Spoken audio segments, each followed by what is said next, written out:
Anong klase po bang liderato ang aasahan ng mga Manilenyo? Kayo po ba ay still the same isko kung paano po kayo noon nung naging mayor kayo, or mas malambot ba ngayon? Mas matapang na po ba ngayon? Paano po? We'll just be ourselves. Katulad ng dati, we'll try to make them feel na may gobyerno sa Maynila. And I made a commitment that sabi ko nga doon sa entablado, no, ibabalik ko sa kanila ang gobyerno sa umaga, sa tanghali, sa hapon, sa gabi, hanggang madaling araw. We'll make them feel that there is government working for them.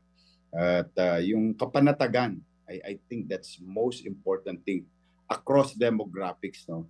Mahirap, middle class, mayaman. That yung peace of mind is mahirap ma-achieve yun. But that is, I think, yun ang hinahanap ng tao, na magkaroon ng kapanatagan sa Maynila. So, kung ano yung nakita nila dati, at yun ang nagustuhan nila, we'll continue to do that and we'll try to innovate and adapt to new challenges in our city. No? Kasi sa pagbago-bago ng panahon, may bago rin naman mga challenges.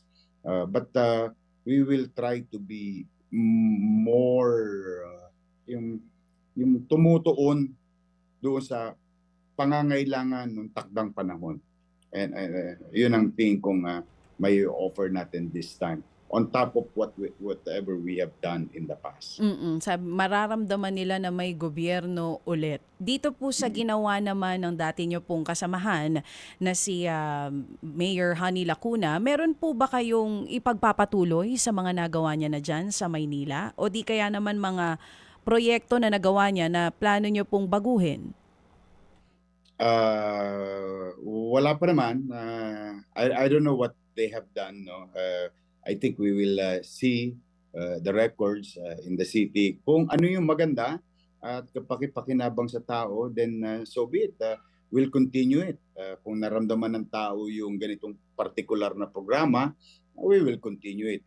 If not, we'll offer something new or something in the past na nagustuhan nila sa panahon natin.